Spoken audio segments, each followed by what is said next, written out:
I think you can argue that the Sphinx is the most recognizable statue anywhere in the world. Never before had anything like this been seen in Egypt. No colossal statue this size, this scale existed. The world's smartest kid has revealed that Egypt has suddenly sealed off the Sphinx, igniting a flurry of rumors. Experts are racing in with the latest technology, desperate to unlock its ancient secrets.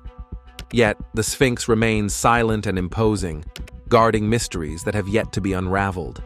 Allegedly, something was found inside that could rewrite history. What discovery is so monumental that it warranted shutting everything down? Join us as we uncover what's truly hidden beneath that ancient stone face. The hidden mechanisms behind historical legends. Boriska's interests were not limited to just the arts and language. He often spoke about having been a pilot on Mars in a previous life. These weren't just simple stories of fantasy that one might expect from a child.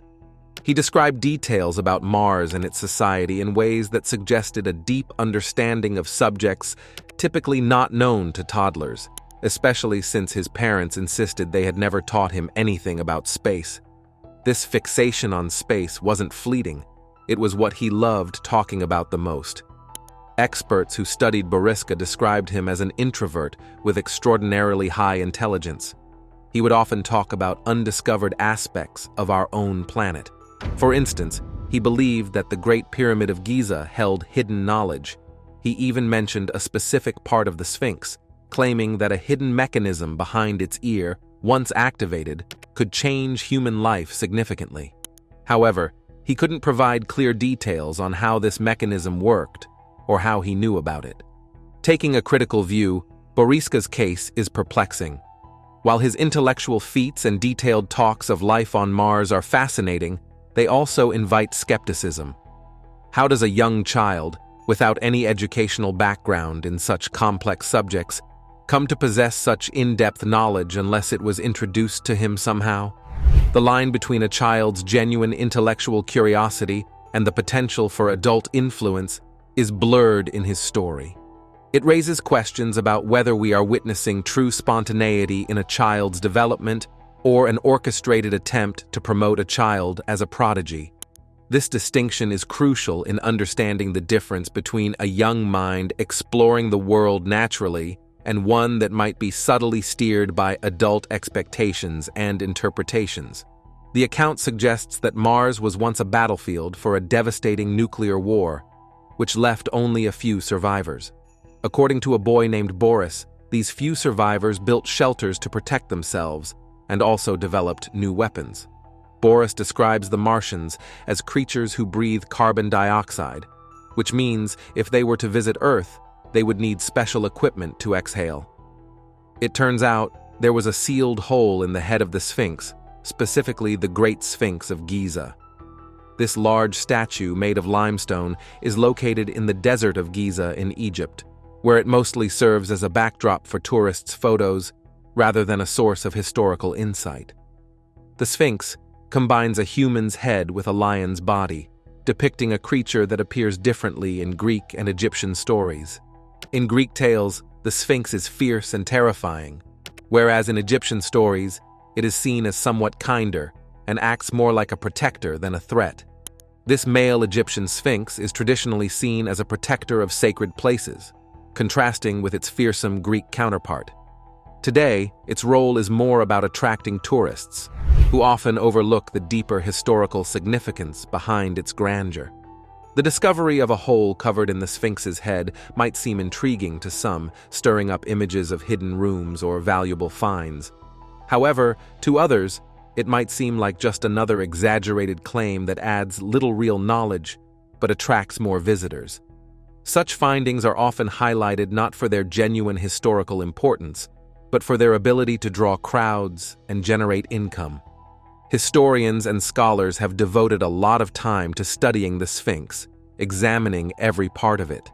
Yet, the revelation of a hidden hole seems to be just another chapter in the ongoing commercialization of Egypt's historical sites. Instead of revealing meaningful insights about ancient civilizations, these so-called discoveries typically end up being used to promote tourism. This pattern of focusing more on profit than on the importance of preserving and understanding historical artifacts reveals a lot about our current approach to history. The ancient gets repackaged as entertainment, and every new find is marketed as an exciting development, even if it doesn't contribute much to our understanding of the past. This approach turns historical exploration into a business, where the main goal is to keep the public interested and engaged, often at the expense of true historical learning. Giovanni Battista Caviglia embarked on the first documented modern-day excavation of the Sphinx, a monumental statue with the body of a lion and the head of a king, located in Egypt on the Giza Plateau. This excavation, like many that would follow, aimed to uncover more about this massive and ancient statue, but often ended with more questions than answers.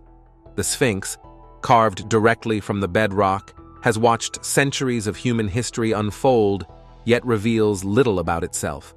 The fascination with the Sphinx began long before Caviglia's attempts. Vivant Denon, a French painter, visited the site in 1798 and created a painting that depicted the Sphinx in a way that sparked debate. Denon chose to include a man buried up to his neck in the sand in front of the Sphinx, which many thought was either a dramatic addition to emphasize the harshness of the desert or a misunderstanding of the scene. Throughout the years, numerous explorers and scholars have visited the Sphinx, each trying to peel back its layers of stone to find some kind of clear understanding. However, the Sphinx does not offer its history easily. Every new piece of research or theory seems driven more by the personal ambitions of the researchers rather than genuine discoveries. Beneath the gaze of the Sphinx, the ongoing investigations into the Sphinx have almost turned into a routine spectacle. Each researcher brings new ideas and tools, hoping to be the one to finally make a breakthrough. Yet, the Sphinx remains largely unfazed, its origins and purpose still wrapped in ambiguity. It stands quietly, looking out over the desert, perhaps amused by the persistent human activity at its feet. The public's interest in the Sphinx is partly because of its imposing silence and lack of clear answers. This enigmatic quality keeps people coming back, from tourists snapping photos to seasoned archaeologists with sophisticated equipment, all striving to understand a piece of history that might prefer to remain untold. A painting from the 1700s, an artist named Denon showed two people helping another climb out of the large head of the Sphinx, a famous statue usually shown from its side in images. This unusual detail might make someone think Denon was just being creative to make his painting interesting. But back then, people couldn't just fly up and take pictures from the sky to check if what Denon painted was true. There were no tools like we have today, no drones or cameras in the sky. So, no one could really confirm if Denon had seen something real or if it was all just from his imagination. As time passed, technology improved, and by the 1920s, people could take photos from the air. Surprisingly, these new photos showed a big hole on top of the Sphinx's head, just big enough for a person to get through. This suggested that maybe Denon's painting was based on something he actually saw. This discovery is a good example of how new technology can help us understand old stories and art better. Before aerial photos, many things about old paintings and what they showed remained unclear. But with new ways to see things from above, we can find out more about what might have been true long ago. The finding of the hole in the Sphinx's head shows that sometimes what we think is just creativity might be based on real facts. It tells us that as technology gets better, we can learn more about the past and get clearer about what was real and what was just artistic expression. The hole in the Sphinx also makes us think about how we see historical art and the stories they might be telling us. Are they just showing an artist's imagination? Or are they documenting something real that happened? As tools and technology evolve, we can explore these questions more deeply and maybe solve some old puzzles about our history. This story from Denon's time to the 1920s shows us the impact of technology on how we view history and art. It helps us appreciate not just the artistic skill, but also the possibly real events that artists like Denon might have witnessed and recorded in their work. As we move forward, continuing advances in technology might give us even more insights into the past, helping us see more than just what meets the eye in old paintings and sculptures. Denon's artwork intriguingly suggested he witnessed people climbing out of the Sphinx, leading to several questions. What were these individuals doing inside? Who were they? Generally, the history of the Sphinx is not well documented, filled more with gaps than with clear, definitive knowledge. It has been observed that the Sphinx's head is made from different materials compared to its body. The head is composed of a dark, synthetic-like material, not the natural limestone that forms the rest of the structure. Additionally, the head shows significantly less wear and tear compared to the body, which implies that it might have been modified or altered a long time ago, perhaps before it was known to Western explorers. The reasons why people were inside the head of the Sphinx remain unclear. It is established, though, that the Sphinx has undergone various restorations over the years. Notably, even though extensive studies were conducted on environmental impacts and material properties relevant to these ancient constructs, these insights were surprisingly overlooked during restoration processes. This lack of application of scientific research in practical restoration is both puzzling and concerning.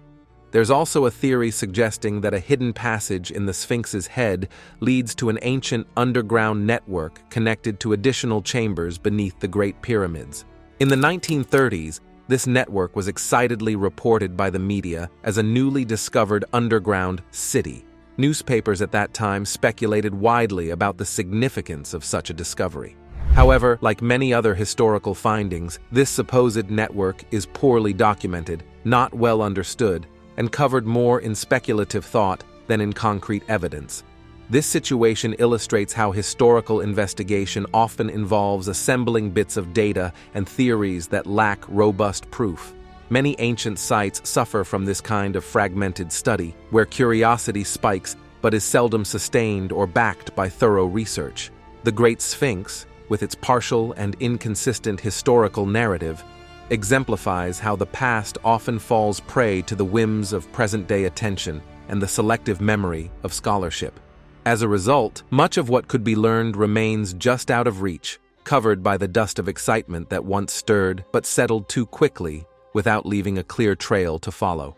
It seems that all the Egyptologists and researchers decided to ignore the initial findings about the Great Sphinx. There was a complete lack of response from the experts. No one seemed eager or interested to discuss what was uncovered back then. In 1987, a team from Waseda University in Tokyo decided to look deeper. They conducted an underground examination using what was then cutting-edge technology called electromagnetic sounding survey radar. This tool was expected to change our understanding of what lies beneath ancient monuments. The Sphinx's giant underground network and the silent scholars. Led by Saku Yoshimura, the Japanese team managed to create some of the most detailed 3D images of the Sphinx ever produced. However, instead of sparking excitement or academic interest, their discoveries led to more silence and avoidance of discussion. The images showed a large network of empty spaces and passages beneath the large limestone statue, much more extensive than anyone had expected. It was not just a small hidden room or a lone passage. It was a vast system that suggested unknown techniques and perhaps purposes that differed from what historians had thought. The absence of reaction from the global archaeological community is as significant as it is disappointing.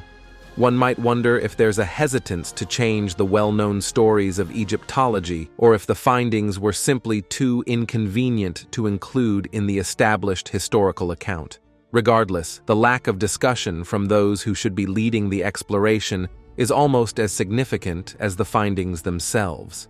This disinterest might indicate a comfortable laziness within academic circles, or perhaps a reluctance to face the implications that such findings could reveal about ancient Egyptian civilization.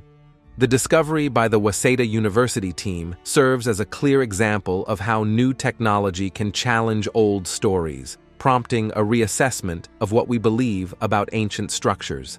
Yet, the academic world seems to prefer the familiarity of old views over the challenges brought by new information.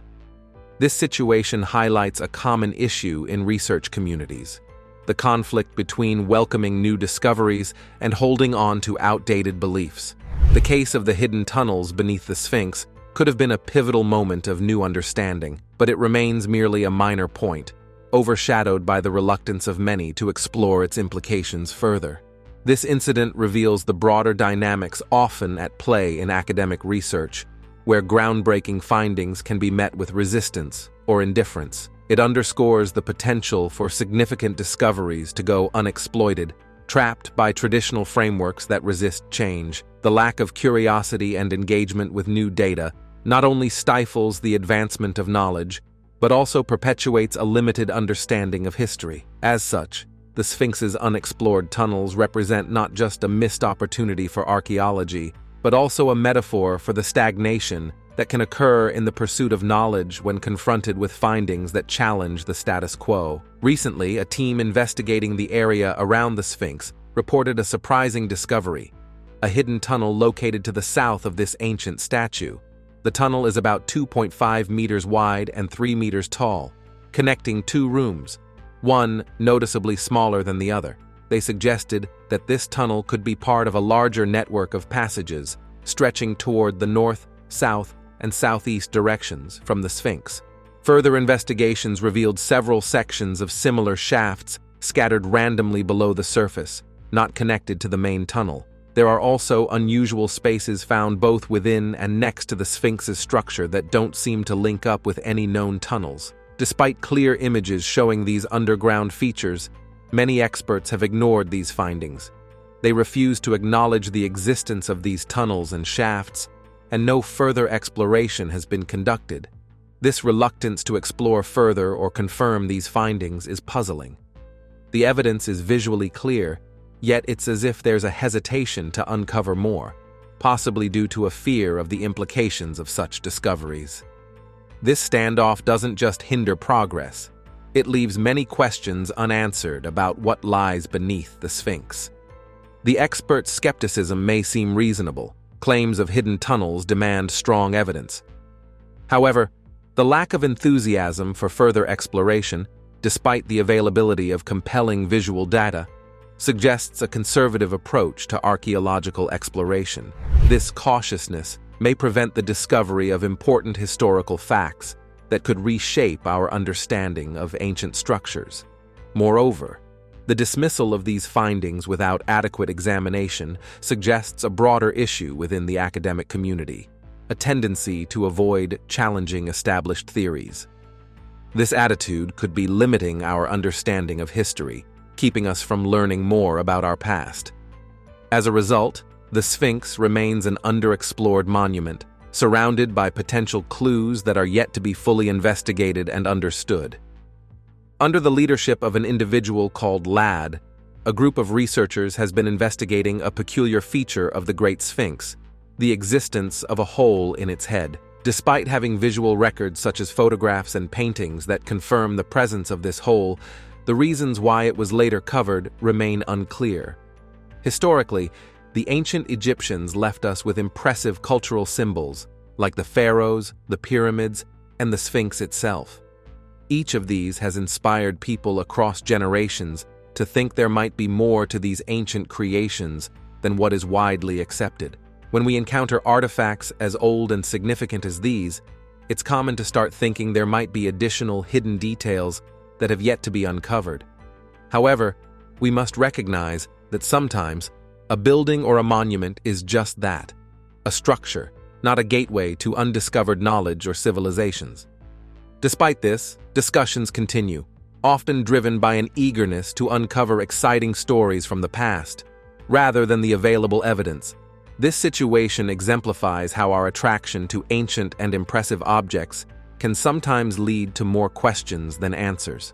We have reliable proof of an unusual detail on the Sphinx, yet we lack definitive explanations, only educated guesses that keep our interest alive. It's a typical historical dilemma.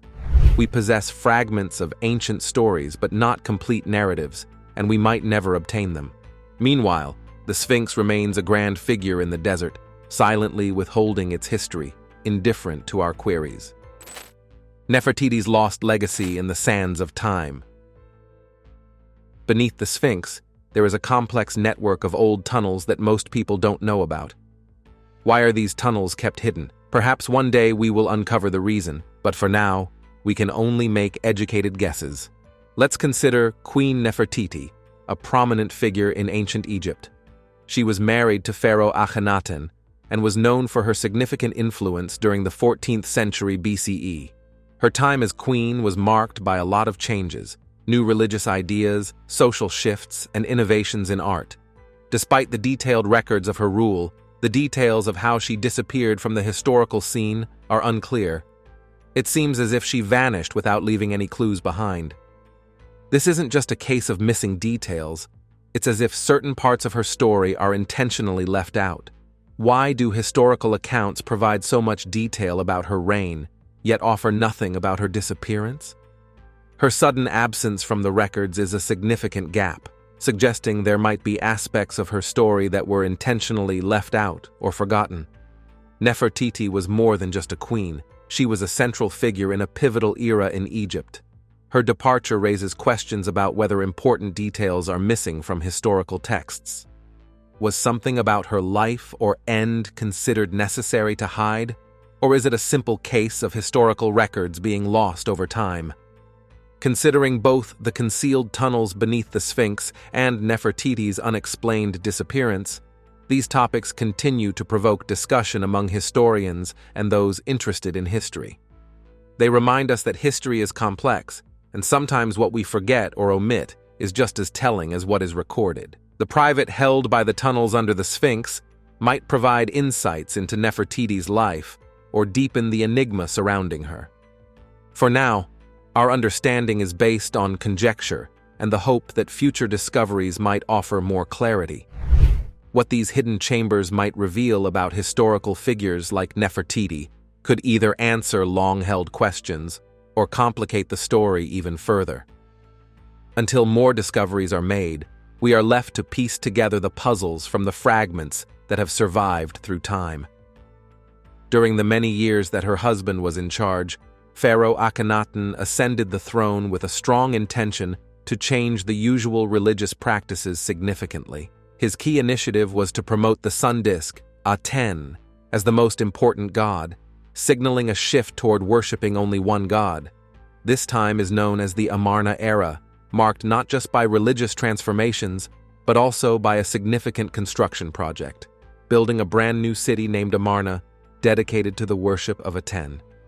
As Akhenaten's wife and partner in rule, Nefertiti was deeply involved in this radical shift. She actively supported the worship of Aten, helping to spread the new religious ideology that focused on monotheism, the belief in a single god. This shift was not just a matter of personal or spiritual choice. It significantly altered the political landscape of ancient Egypt, where the connections between religion and government were deeply rooted. Nefertiti's role went beyond just supporting her husband. She was a key figure in enforcing the new religious order, which meant reducing the power of other temples and priests dedicated to different gods. Her efforts helped establish Aten as the only god, which changed the everyday religious practices of the Egyptian people. However, this focus on a single deity, heavily pushed by both Akhenaten and Nefertiti, was controversial. It disrupted long-standing traditions and affected many who depended on the old ways for their spiritual and economic well-being. The creation of Amarna as the center for Aten worship was a clear signal that the royal couple was determined to change the religious narrative of Egypt completely. This was not merely about introducing a new god, but about centralizing power, as controlling the state religion meant controlling the political mechanisms of Egypt as well. Promoting Aten's worship, Nefertiti was not just fulfilling her role as queen, she was asserting her influence in shaping the nation's religious landscape. Her actions were critical in legitimizing the worship of Aten, making her an essential partner in Akhenaten's religious revolution. Through their joint efforts, they did not just alter the religious map of ancient Egypt, they also reinforced their own power and control over the nation, making them central figures in the religious and political realms. This dramatic overhaul of Egyptian religion and the building of a new capital were bold moves that illustrated the ambitions of Akhenaten and Nefertiti. They were not merely altering religious practices, but were redefining the very fabric of Egyptian culture and governance.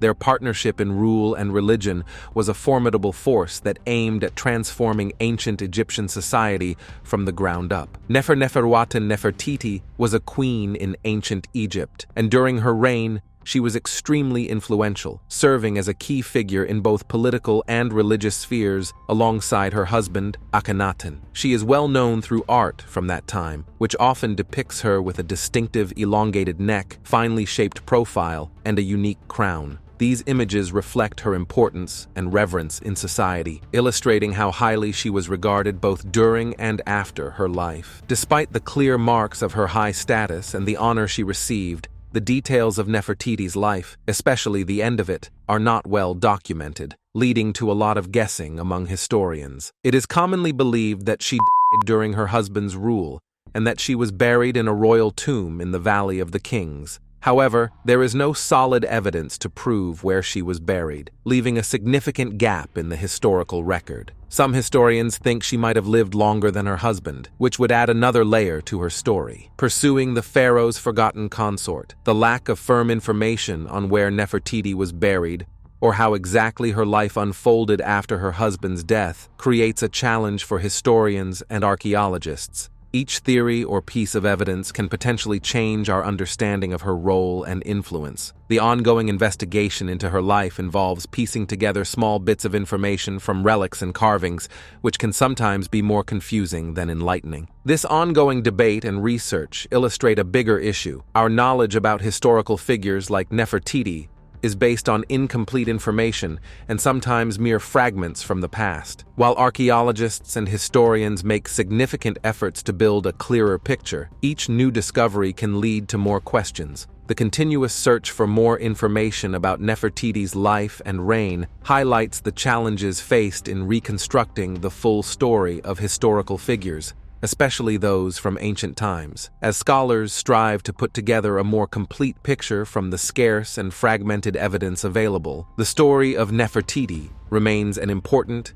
yet partially told, chapter in the history of ancient Egypt. It seems that some historians have quite a bit of time to develop theories about ancient Egyptian rulers based on minimal evidence. Consider the hypothesis suggesting that Queen Nefertiti was not merely a royal consort, but reigned as pharaoh under the name Neferuaten. This claim is somewhat supported by the discovery of a ruler named Neferuaten, who followed Akhenaten and slightly adjusted his religious changes. Yet, confirming the true identity of Neferuaten proves to be extremely challenging. While some suggest that this might have been Nefertiti wearing the crown of a pharaoh, others believe it could have been another member of the royal family. This situation exemplifies how scholars often rely on limited evidence to construct elaborate historical narratives. Moreover, recent archaeological work has supposedly uncovered new information. According to these findings, there are hints that Nefertiti might be buried in a concealed room within the tomb of Pharaoh Tutankhamun. In 2015, Nicholas Reeves, a well-known British Egyptologist, popularized this idea. This theory appeals to those who enjoy dramatic historical tales, implying a hidden burial site hidden within another burial site. However, the actual proof supporting this idea is very scarce. Nonetheless, this doesn't deter the tale from gaining attention both from the public and scholarly communities, leading to continuous speculation and numerous unsuccessful explorations in the vast Egyptian desert. The fascination with uncovering hidden rooms and unraveling the final resting places of ancient royals captivates many, despite the often fruitless nature of such endeavors. Every new piece of pottery or hieroglyphic inscription found during digs sparks a flurry of excitement and theories, even though these are rarely conclusive. It's a cycle of excitement, followed by disappointment, as the riddle of Nefertiti's final days remains unresolved, with new theories and explorations based on limited, ambiguous findings continuously emerging. The hunt for her tomb does two things. It keeps historians and researchers busy looking for clues, and it keeps the general public interested in what might be found next. Nefertiti continues to be seen as an important female figure in history, admired for her leadership in a time mostly ruled by men. The ongoing efforts to find where she is buried help keep her story in the public eye, making her a lasting symbol of strong female leadership. The constant search without finding anything concrete can make historians feel frustrated and might make people skeptical about any future discoveries. However, the possibility of finding Nefertiti's tomb still excites many people, representing the hope that history still has more to reveal, even when it seems like there's no evidence left. Nefertiti, whether seen as a queen, a powerful leader, or a figure lost to history, remains an important person in the study of the past, her influence reaching beyond just the academic study of history. Decades after she disappeared, Queen Nefertiti's case still captures the attention of scholars and history enthusiasts. Her story is told over and over, yet clear facts are hard to come by. Her disappearance from historical records, shortly after her husband died, isn't just interesting, it's frustrating for those trying to complete her life story. Nefertiti was an important figure during Egypt's Amarna period, but now she seems to have disappeared into a frustrating gap of unknowns. Her impact is now defined more by our lack of information than by the details we have. Although she was powerful and influential, the specifics of her life and what happened to her end up lost in incomplete records and guesses from scholars. This gap has led to many theories, each more dramatic than the last, as both experts and hobbyists try to fill the gaps of her life's story. As archaeologists find small pieces, each hoped to be the key to understanding Nefertiti, the situation becomes even more complex. Each discovery seems to lead to more questions than answers, creating a cycle of search and confusion that borders on the ridiculous. The ongoing digs not only keep academics busy, but also keep public interest in ancient Egypt alive. It's a combination of historical gaps and scholarly dead ends that keeps her story relevant, ensuring her spot in public discussion. What do you think? Is the search for Nefertiti more about uncovering history or sustaining myths? Like, comment, and subscribe to join the conversation and explore more interesting mysteries.